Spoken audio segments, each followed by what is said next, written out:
लोग आप आ गए हमारे चैनल पर जिसका नाम है रियल स्टडी जोन। हम पहुंच चुके हैं अपने क्लास 9 मैथमेटिक्स के चैप्टर 7 त्रिभुज पर। ठीक है। अब त्रिभुज को मैं पहले तरबूज बोल दिया करता था जब मैं खुद पढ़ता था, तो इस चैप्टर में आपको मज़ा बहुत आने वाला है। लेकिन साथ ही साथ चैप्टर ये आपका इंपॉर्टेंट भी होने वाला है, तो इस चैप्टर को आप लोग ध्यान से पढ़ो। और इस चैप्टर में बेसिकली आप लोगों को पढ़ना क्या है, तो आप लोगों को पढ़ना है यहाँ पर सर्वांगसम आकृतियाँ। आपको ये सर्वांगसम आकृतियाँ यहाँ पर इसको ठीक से पढ़ना है। तो पहले हम यहाँ पर जान लेते हैं इस चैप्टर की जो मेन बेसिक जो कॉन्सेप्ट्स हैं उनको हम यहाँ पर जानेंगे। तो त्रिभुज, ट्राइएंगल्स, ठीक है। तो अब इसमें ट्राइएंगल्स, ये हमारा त्रिभुज है। अब इसमें हमारे पास जो हमें पढ़ना है वो है सर्वांगसम आकृतियाँ। तो अब सर्वांगसम आकृतियाँ जो होता है, उससे पहले मैं आप लोगों को एक और शब्द बताना चाहता हूँ, वो है समरूप आकृतियाँ।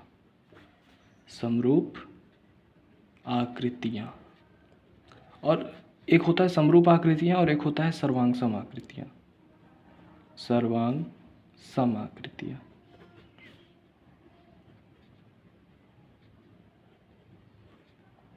सर्वांगसम आकृतियों को कहा जाता है इंग्लिश में कॉन्ग्रुएंट, और इसको कहा जाता है सिमिलर। तो अब बेसिकली बात क्या होती है वो ज़रा समझो। तो समरूप आकृतियाँ और सर्वांगसम आकृतियाँ, ये क्या होता है? तो समरूप आकृतियाँ वो होती हैं जो दिखने में समान होती हैं। जैसे आपने यहाँ पर एक त्रिभुज बनाया, ये इतना बड़ा, और एक बड़ा त्रिभुज बना दिया, तो ये दोनों त्रिभुज दिखने में एक जैसे हैं। ये दोनों त्रिभुज दिखने में एक जैसे हैं, लेकिन इनका आकार छोटा या बड़ा है। तो यहाँ पर एक छोटा है एक बड़ा है, तो ये दोनों त्रिभुज दिखने में एक जैसे हैं, लेकिन इनका आकार अलग अलग है। इसके बारे में आप लोग ज़्यादा अब क्लास 10th में पढ़ोगे, सिमिलर आकृतियाँ, यहाँ पर समरूप आकृतियों के बारे में। लेकिन अभी आप लोगों को पढ़ना है सर्वांगसम आकृतियाँ। जो यहाँ पे समरूप आकृतियाँ होती हैं, इसे इस चिन्ह से दर्शाया जाता है। जैसे कि आपका ये त्रिभुज है, ये दूसरे त्रिभुज का समरूप है, तो हम यहाँ बीच में इस चिन्ह का प्रयोग करते हैं समरूप दिखाने के लिए। वहीं सर्वांगसम की जब हम बात करते हैं, तो सर्वांगसम होता है कि इसमें आपने कोई एक स्क्वायर बनाया, ये एक स्क्वायर है, और यहाँ पर एक और स्क्वायर बनाया, ये ट्रायंगल रेक्टेंगल टाइप का लग रहा है, चलो ठीक है। इसमें मैंने ये एक रेक्टेंगल बनाया, रेक्टेंगल का ये 3 कर दिया मैंने, इसकी ये वाली साइड 3 कर दी, और ये 2 कर दी, ये 3 कर दी, और ये 2 कर दी। तो अब इसमें ये 3 है, ये 2 है, ये 3 है, ये 2 है, तो इसका मतलब कि इसका आकार भी सेम हो गया। ये दिखने में एक जैसा है ही, साथ ही साथ इसका आकार भी सेम हो गया। तो आकार और रूप दोनों जब एक जैसा होता है तो उसे सर्वांगसम आकृतियाँ कहते हैं। इसको हम इस चिन्ह से दिखाते हैं। ये ऊपर वाला जो है ये समरूप का चिन्ह है, और नीचे बराबर का चिन्ह है, यानी कि आपको ये जो आकार बना हुआ है, ये आकृति भी इसकी सेम है और साथ ही साथ ये बराबर भी है। तो इसको यहाँ पर सर्वांगसम आकृतियाँ कहते हैं। अब सर्वांगसम आकृतियाँ हम यहाँ पर पढ़ने जा रहे हैं। तो सर्वांगसमता के कई सारे नियम हैं, ठीक है। तो सर्वांगसमता के कई सारे नियम हैं, हम इसको नियम सारे यहाँ पर पढ़ेंगे। तो सर्वांगसमता के नियम क्या क्या हैं? सर्वांगसमता के नियम, बच्चे लोग, आप लोगों को नोट्स के लिए कहीं भागने की ज़रूरत नहीं है। नोट्स आप लोगों को इसी चैनल पर, इस डिस्क्रिप्शन में आप लोगों को नोट्स मिल जाएंगे, ठीक है। तो आप लोग डिस्क्रिप्शन पे जा करके ये सेम नोट्स जो मैं अभी बना रहा हूँ, इसका PDF आप लोगों को डिस्क्रिप्शन में मिल जाएगा, और आप उसको डाउनलोड करके अपनी नोट्स बना सकते हो। साथ ही साथ मैं ये कहता हूँ कि नोट्स सभी लोग बनाते चलो। नोट्स अगर आप बना के चलोगे तो एग्ज़ाम टाइम पर जब आप इसको दोबारा से पढ़ने बैठोगे तो आपको अपनी नोट्स देख करके चीज़ें याद आ जाएंगी, आपको दोबारा से वीडियो देखने की ज़रूरत नहीं पड़ेगी। तो कहने का तात्पर्य है कि आप लोग नोट्स बनाते चलो, ठीक है। तो यहाँ पर सर्वांगसमता का नियम। अब सर्वांगसमता के नियम कई सारे हैं। तो पहला हमारे यहाँ पर नियम है SAS नियम, SAS नियम। अब ये SAS नियम क्या होता है? तो चलो अब देखते हैं SAS नियम क्या होता है। आपने कोई एक त्रिभुज बनाया, आपने कोई 2 त्रिभुज बनाए। एक त्रिभुज यहाँ पर था हमारा ABC, और दूसरा त्रिभुज है PQR। तो अब इन त्रिभुजों का हमें सर्वांगसम करना है। तो सर्वांगसम करने के लिए हमें SAS नियम निकालना है। अब अगर मान लो कि ये जो है ये हमारा 3 सेंटीमीटर है, और ये 4 सेंटीमीटर है, ये भी हमारा 3 सेंटीमीटर है, और ये 4 सेंटीमीटर है, ठीक है। और इसके बाद ये जो यहाँ पर कोण बन रहा है इनके बीच का जो ये कोण बन रहा है, यानी कि ये जो भुजाएं हैं, ये भुजाएं एक साथ ऐसे जुड़ी होनी चाहिए। ये वाली भुजा और ये वाली भुजा होनी चाहिए, ये वाली भुजा और ये वाली भुजा होनी चाहिए। ऐसा नहीं है कि ये वाली और ये वाली हो जाए, और ये वाली या ये वाली हो जाए, ठीक है। तो हमें यहाँ पर ये वाली और ये वाली भुजा देखनी है इन दोनों में, और इनके बीच का कोण, यानी इन दोनों भुजाओं के बीच का कोण, ये 80 अंश है, ये भी 80 अंश है, ठीक है। ऐसा नहीं है कि ये वाला कोण आपका हो जाए। कहने का तात्पर्य है कि इन दोनों भुजाओं के बीच का कोण होना चाहिए। ये दोनों भुजाएं एक साथ जुड़ी हुई हैं, इनके बीच का कोण यहाँ पर 80 है। तो अब इस स्थिति में क्या हो रहा है, ये एक साइड, अब देखो यहाँ पर एस और ए का मतलब क्या है, तो एस मतलब होता है साइड, साइड माने भुजा, और ए मतलब होता है एंगल, एंगल बोले तो कोण। ठीक है बच्चे लोग, कोण। अब कोण, तो यहाँ पर ये हमारी भुजा, ये वाली भुजा बराबर है इस भुजा के, और ये वाली भुजा बराबर है इस भुजा के, और ये कोण, इन दोनों के बीच का कोण, ये कोण हमारा आपस में बराबर है।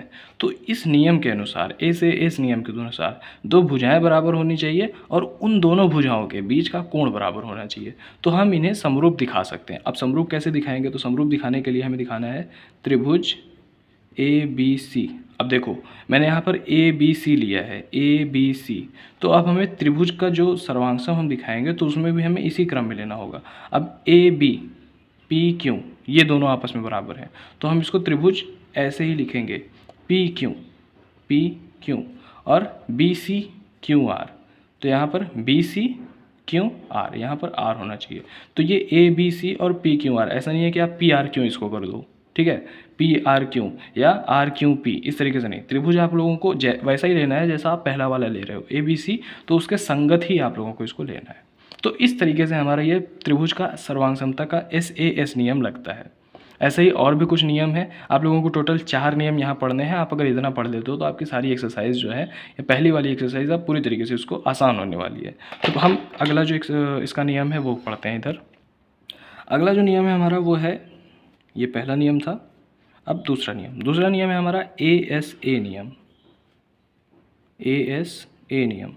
अब देख करके यहाँ समझ में आ रहा है, मैंने आप लोगों को यहाँ पर इसका फुल फॉर्म बताया हुआ है। ए का मतलब होता है एंगल, एस का मतलब होता है साइड, और ए का मतलब होता है एंगल।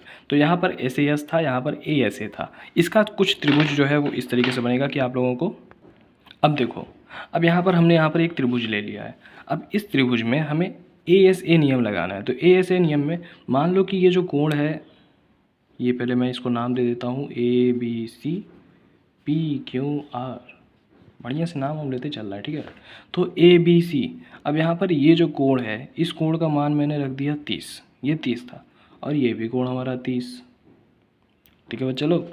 इसके बाद इस कोण का मान हमने कर दिया यहाँ पर 50, और ये भी कोण हो गया 50। तो इतना काम हो गया। अब इन दोनों कोणों के बीच की ये जो भुजा है, ये भुजा अगर बराबर हो जाती है, मान लो ये जो भुजा है ये है 4 सेंटीमीटर, और ये भी भुजा है 4 सेंटीमीटर, तो हमारा ये नियम लग जाएगा।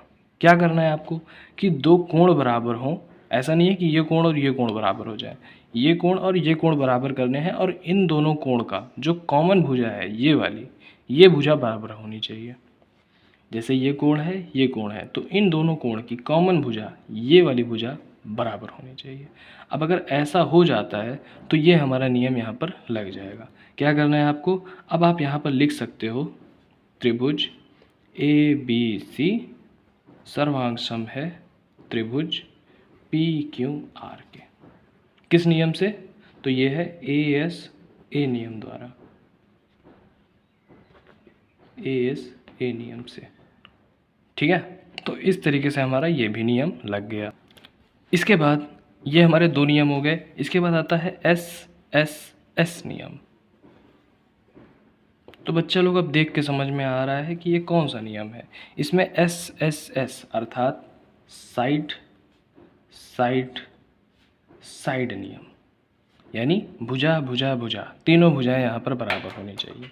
तो मैं यहाँ पर एक और त्रिभुज ले रहा हूँ। मान लो कि मैंने त्रिभुज लिया ये, आप कैसा भी त्रिभुज ले सकते हो, ज़रूरी नहीं है कि मैंने यहाँ पर त्रिभुज का आकार चेंज किया था। आकार एक जैसा ही होगा, दोनों का आकार एक जैसा ही होगा। आपको प्रूफ करना है कि वो सर्वांगसम है या नहीं, तो आकार तो एक जैसा होगा ही सभी त्रिभुज का। अब देखो ये दोनों त्रिभुज एक जैसे हैं, इसमें मैंने इसको नाम दे दिया ABC, ये PQR। अब ABC और PQR दे दिया।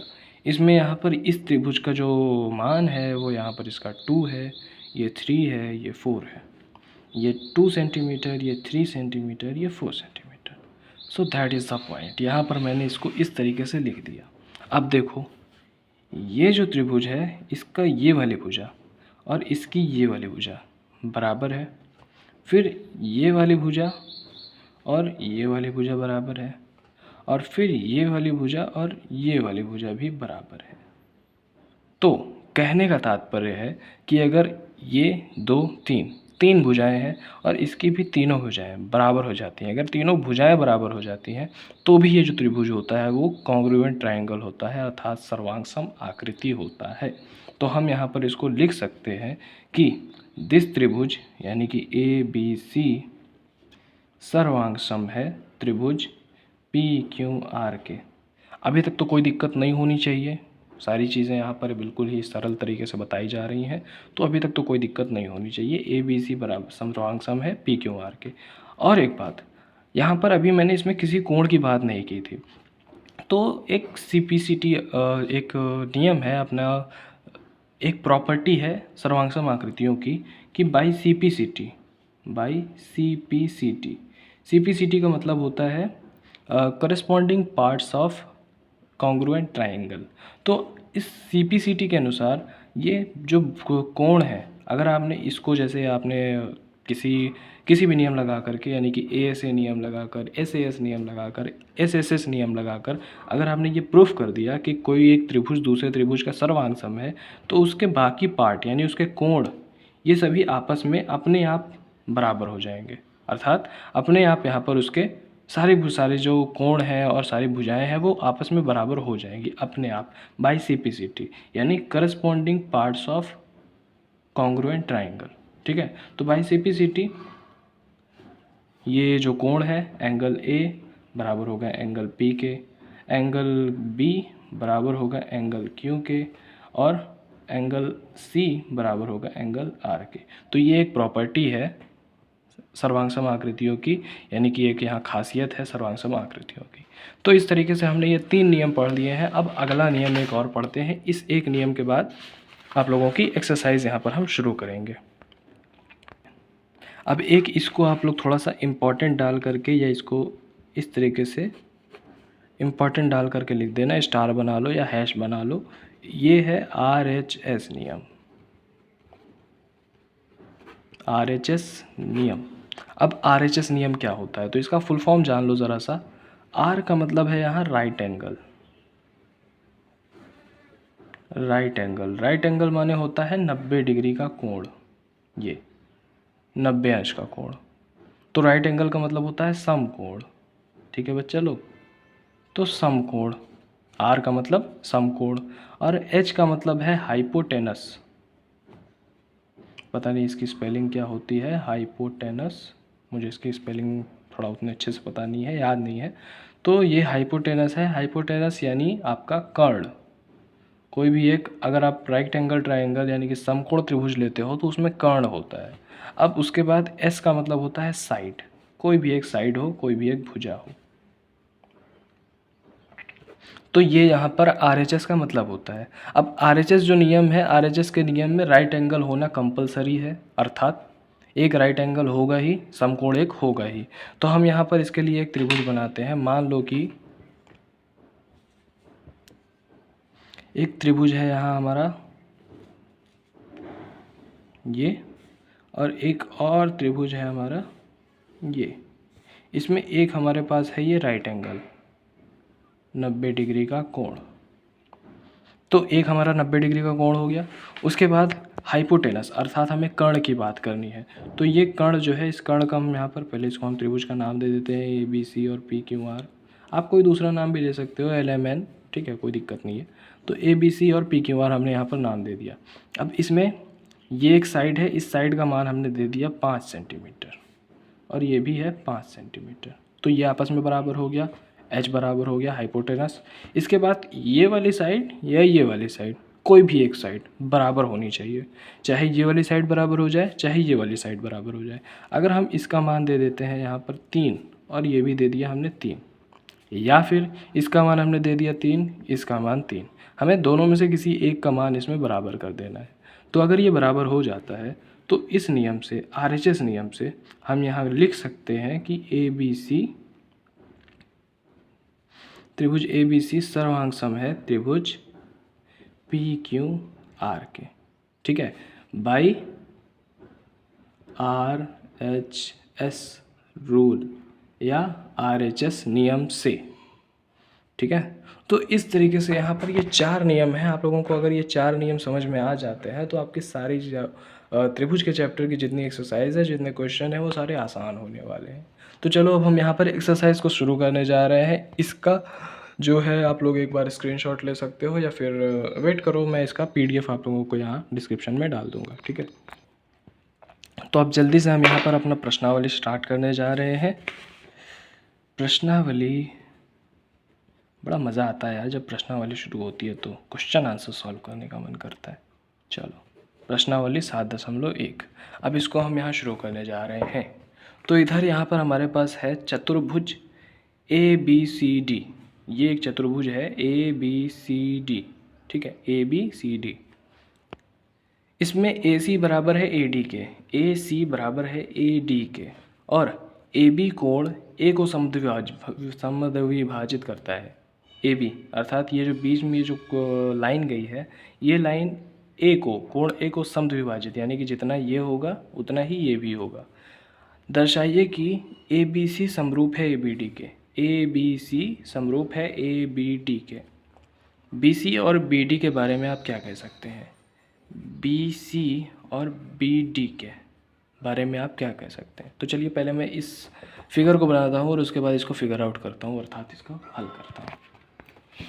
बड़ा ही गंदा सा यहाँ पर मैंने फिगर बना लिया है, तो ठीक है, कोई बात नहीं, काम करेगा। अब हमें क्या करना है, अब हमें यहाँ पर लिखना है कि हमें क्या क्या चीज़ें दी गई हैं और हमें क्या प्रूफ करना है। तो हमें दिया है कि AC बराबर है AD के। बच्चे लोग, आप लोगों के पास किताब ना हो, किताब लेकर के पढ़ो, ठीक है बच्चे लोग। तो त्रिभुज में, चतुर्भुज ABCD में हमें AC बराबर AD दिया है और दिया है कि AB जो है, AB A को, कोण A को समद्विभाजित करती है, समद्विभाजित करती है, समद्विभाजित करती है। समद्विभाजित करने का मतलब है कि जितना आपका ये CAB होगा, कोण CAB, उतना ही कोण DAB होगा। तो इसको हम समीकरण मान लेते हैं, हो सकता है काम आए, ठीक है। तो यहाँ पर CAB उतना ही होगा जितना DAB होगा, ठीक है। मतलब ये वाला कोण और ये वाला कोण आपस में बराबर होगा, ठीक है। तो ये हमें यहाँ पर इतना दिया गया है और हमें अब क्या प्रूफ करना है वो हम यहाँ लिखते हैं। तो क्या प्रूफ करना है? सिद्ध करना है, अब सिद्ध करना है, क्या सिद्ध करना है? कि ABC समरूप है ABD के, ठीक है।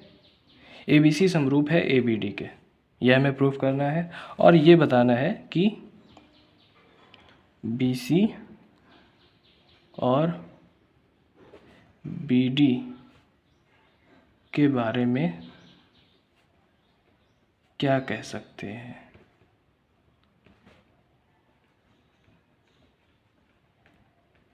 ठीक है, तो हम इसको यहाँ पर करते हैं, इसकी उत्पत्ति अर्थात इसको हल करना। चलो करते हैं। तो इसके लिए हम क्या करेंगे अब? तो यहाँ पर हमें दिया गया है सबसे पहले AC बराबर है AD के, तो हमें एक चीज़ मिल गई, AC बराबर है AD के, दिया है, ये हमें दिया है। और कोण A जो है वो कोण CAB बराबर है कोण DAB के, ये भी हमें दिया है। अब एक और चीज़ हमें मिला देनी है, तो हम यहाँ पर इसमें नियम लगा सकते हैं। कौन सा नियम लगा सकते हैं बच्चे लोग? तो हम इसमें नियम लगा सकते हैं SAS का, क्योंकि हमें यहाँ पर एक कोण मिल गया है और एक भुजा मिल गई है। तो हम यहाँ एक और भुजा अगर कॉमन कर दें तो हमें SAS नियम लगा करके हम इसको प्रूफ कर सकते हैं कि त्रिभुज ABC समरूप है और सर्वांगसम है ABD के। तो हम यहाँ पर क्या करें? आप देखो, इसमें AB जो भुजा है, ए भी भुजा ए बी सी त्रिभुज में और ए बी डी दोनों त्रिभुज में एक समान है, यानी उभयनिष्ठ है। तो हम यहाँ पर इसमें लिख सकते हैं कि ए बी बराबर है ए बी के, उभयनिष्ठ। उभयनिष्ठ माने कॉमन, दोनों त्रिभुज में कॉमन है। तो हम यहाँ पर इसमें नियम लगा सकते हैं अपना, त्रिभुज ए बी सी समरूप है, त्रिभुज समरूप नहीं सॉरी सर्वांगसम ए बी डी के, किस नियम से? एस नियम द्वारा। तो ये हो गया। अब हम ये जानते थे कि सीपीसीटी क्या कहता है? सीपीसीटी मतलब corresponding parts of congruent triangle, corresponding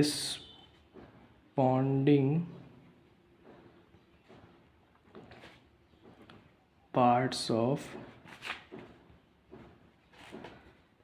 congruent triangle, अर्थात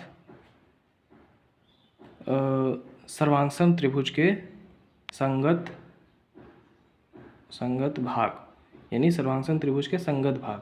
अब सर्वांगसम त्रिभुज के संगत भाग जो होते हैं, अगर हमने किसी एक दो त्रिभुज को सर्वांगसम प्रूफ कर दिया है तो उसके सारे पार्ट्स एक बराबर हो जाते हैं। तो ये जो BC है और BC और BD ये भी आपस में बराबर हो जाएंगे, BC बराबर BD बाई CPCT। अगर आप इस तरीके से करते हो ना कि आपने यहाँ पर किसी एक चीज़ को प्रूफ किया और उसके बाद आप उसमें नियम भी बता देते हो कि किस नियम से किस तरीके से, तो आपका कोई नंबर काटने ही नहीं वाला है। तो इस तरीके से हमारा ये जो क्वेश्चन है ये क्वेश्चन हो जाता है। बहुत ही आसान तरीका था, कोई यहाँ दिक्कत नहीं होनी चाहिए। अगर कोई दिक्कत है तो आप कमेंट्स में बता सकते हो, और अगर आपको कोई चीज़ नहीं समझ में आ रही आप इस वीडियो को दोबारा से देखो, आपको समझ में आ जाएगा। अब हम बढ़ते हैं अपने अगले क्वेश्चन की तरफ। तो अभी हमारा ये दूसरा क्वेश्चन अब क्या कहता है, इसको ज़रा देखो। चतुर्भुज ABCD एक चतुर्भुज है जिसमें AD बराबर है BC के। हमारे पास चतुर्भुज है ABCD और इसमें AD बराबर है BC के। तो और कोण DAB बराबर है CBA के, कोण DAB बराबर है CBA के। तो सिद्ध कीजिए कि त्रिभुज ABD सर्वांगसम है BAC के, BD बराबर है AC के और ABD बराबर है BAC के। तो हम इसमें पहले लिख लेते हैं हमें क्या चीज़ें दी गई हैं और क्या नहीं दी गई हैं, मतलब क्या हमें प्रूफ करनी है। तो ये हमने यहाँ पर एक चतुर्भुज बना लिया है, और अब यहाँ पर लिखते हैं दिया है, क्या दिया है भैया? दिया है ABCD एक चतुर्भुज है, ABCD एक चतुर्भुज है, पहली चीज़। दूसरा क्या दिया है? AD बराबर है BC के, चलो एक चीज़ हमें मिल गई। और कोण DAB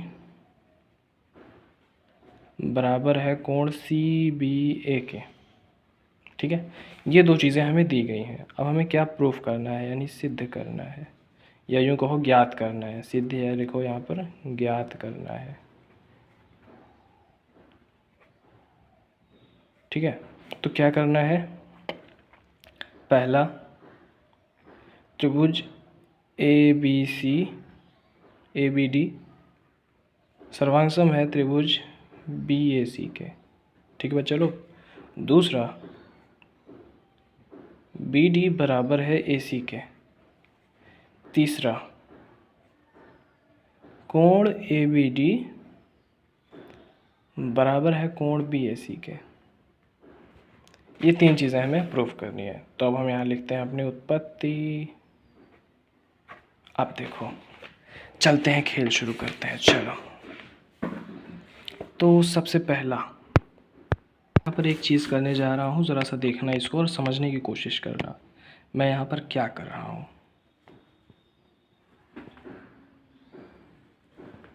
एक मैंने ये काम किया और एक मैंने कुछ ऐसा किया, कुछ गलत है? नहीं।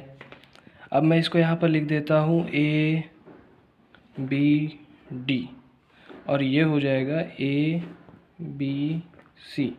कोई दिक्कत नहीं। चलो अब इसमें हमें इसका कोई मान नहीं दिया गया है, कोई चीज़ दी नहीं गई है। हम क्या करेंगे, इस त्रिभुज में ए बी और ए बी दोनों आपस में बराबर हैं। ए बी बराबर हैं। देखो आप यहाँ पर ए बी आपस में एक जैसे हैं, तो हम यहाँ पर लिख सकते हैं ए बी बराबर है ए बी। किससे? उभयनिष्ठ होने से, उभयनिष्ठ। ठीक है, उभयनिष्ठ होकर के ये आपस में बराबर है। और क्या है, हमें यहाँ दिया है ए डी बराबर है बी सी के, ए डी बराबर है बी सी के, यानी कि ए डी और बी सी आपस में बराबर हैं, तो ये दिया है हमें। और क्या चीज़ है, एक और चीज़, डी ए बी बराबर है सी बी के। डी ए बी यानी ये वाला कोण, ये वाला कोण बराबर है इस कोण के, ये हमें दिया है। तो हम यहाँ लिख सकते हैं कोण डी ए बी बराबर है कोण सी बी ए के, ये हमें दिया है। तो अब बस हो गया, खेल ख़त्म। हमें क्या करना है, त्रिभुज ए बी डी बराबर है, यानी सर्वांगसम है त्रिभुज बी ए सी, इसके कैसे, बाई SAS नियम, यानी SAS नियम द्वारा।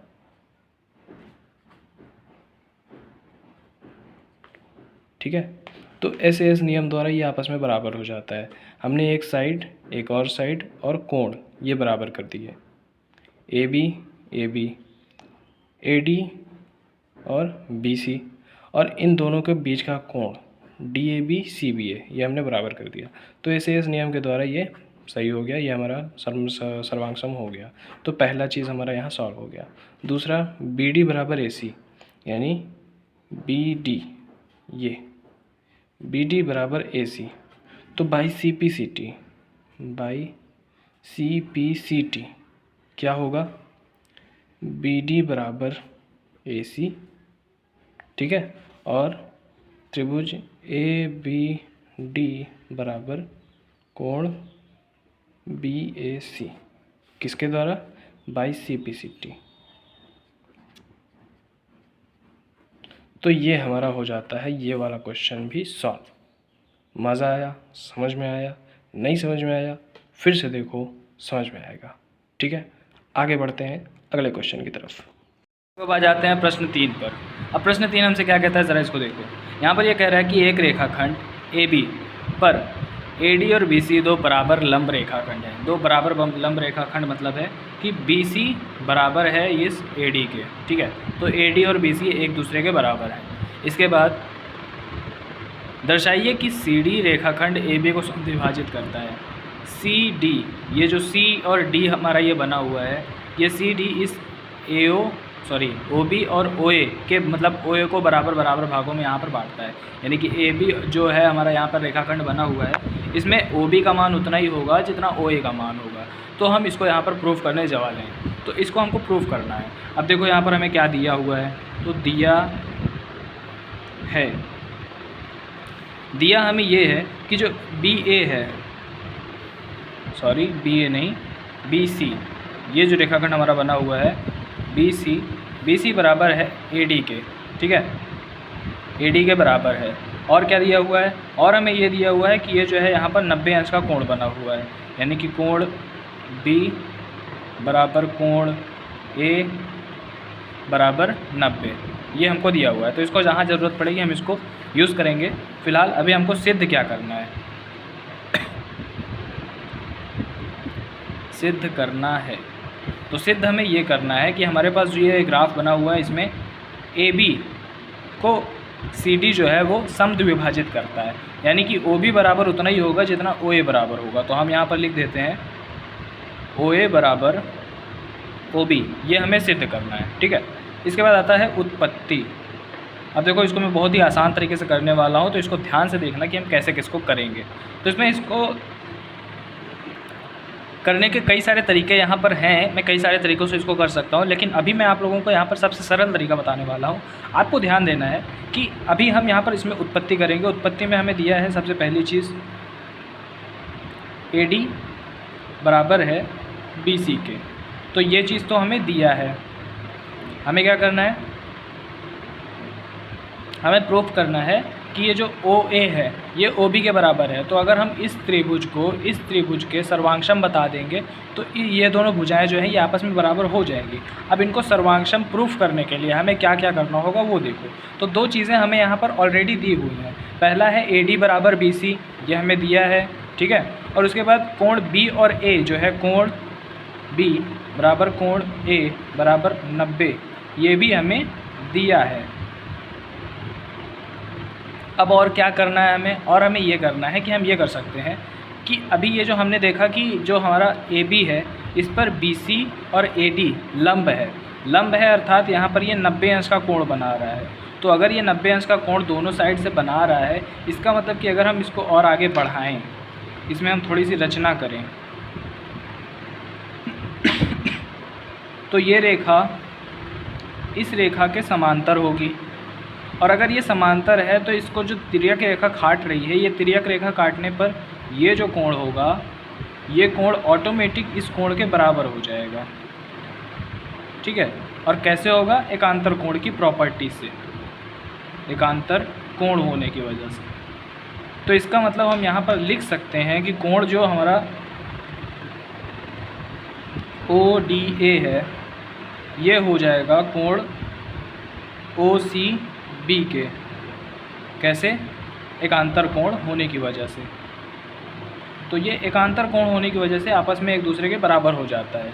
अब एकांतर कोण कैसे हुआ, क्योंकि यहाँ पर AB जो है, AB पर AD और BC लंब थे, तो लंब होने की वजह से ये एक समांतर रेखा की तरह से जा रहे थे। और इसको जो तिर्यक रेखा काट रही है वो आपस में यहाँ पर इसमें एकांतर कोण बनाती है। तो इस एकांतर कोण की वजह से ये दोनों आपस में बराबर हैं। अब ऐसे में हमारे पास क्या चीज़ें आ गई हैं, एक साइड आ गई है और दो कोण आ गए हैं। तो हम यहाँ पर इसमें लगा सकते हैं कि त्रिभुज AOD सर्वांशम है त्रिभुज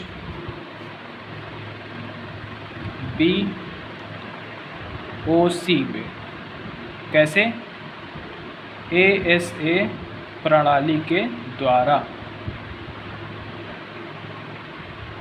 और ऐसा हो जाने के बाद हम यहाँ पर लगा सकते हैं बाई CPCT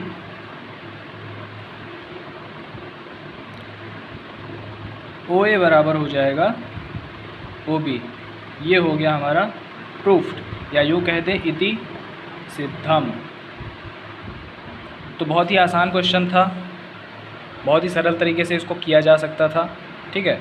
तो इस तरीके से हमने इस क्वेश्चन को सॉल्व कर दिया। अब इसके आगे के जो भी प्रश्न हैं उन प्रश्नों का मैं यहाँ पर वीडियो नहीं बना रहा हूँ, उनका मैं आप लोगों को नोट्स बना करके PDF आप लोगों को यहाँ पर चैनल के डिस्क्रिप्शन में या इस वीडियो के डिस्क्रिप्शन में लिंक दे दूँगा। तो आप वहाँ पर जा करके इसको डाउनलोड कर सकते हो और वहाँ से ही आप अपने क्वेश्चंस को लिख सकते हो। दूसरी चीज़, मैं वीडियो क्यों नहीं बना रहा हूँ, तो वीडियो ना बनाने का कारण यही है कि ये वीडियो काफ़ी ज़्यादा लंबी हो गई है, जिसमें मैंने आपको इस चैप्टर का कंसेप्ट भी बताया है और साथ ही साथ 3 क्वेश्चन कराए हैं। तो इस वजह से ये वीडियो काफ़ी ज़्यादा लंबी हो गई है। तो इसमें मैं और ज़्यादा क्वेश्चन करा करके और लंबी वीडियोज़ में नहीं बनाना चाहता। सो दैट्स वाई कि मैं यहाँ पर इसको वीडियो नहीं बना रहा हूँ। दूसरी चीज़, अगर आपको किसी भी चैप्टर की कोई भी वीडियो अगर चाहिए, दूसरे पुराने चैप्टर्स की अगर कोई वीडियो चाहिए, तो उसके लिए आप क्या करोगे, तो आपको सर्च करना है ऊपर real study zone Prayagraj class 9 mathematics chapter, जो भी आपको चैप्टर चाहिए, जैसे चैप्टर 3, चैप्टर 4, चैप्टर 5, कोई भी आपको चाहिए तो आप चैप्टर का नाम यहाँ पर डाल दोगे, चैप्टर 3, 4, 5, तो आपको वो वीडियो मिल जाएगी। तो इस तरीके से आप यहाँ पर इसमें शेयर कर सकते हो। आपको व्हाट्सएप पर हमारे अगर ज्वाइन होना है तो व्हाट्सएप कम्युनिटी, हमारी जो व्हाट्सएप कम्युनिटी है जिसमें मैं काफ़ी सारा अपने जो PDFs हैं उसको शेयर करते रहता हूँ, तो व्हाट्सएप कम्युनिटी आप यहाँ पर इसमें ज्वाइन कर सकते हो 7408585913। तो वहाँ से आप हमारी व्हाट्सएप कम्युनिटी को ज्वाइन कर सकते हो और उसमें भी आप लोग PDF के लिए बोल सकते हो, तो वहाँ आपको PDF मिल जाएगा किसी भी नोट्स का, किसी भी चैप्टर के नोट्स का। ठीक है, बाय बाय, धन्यवाद, नमस्कार।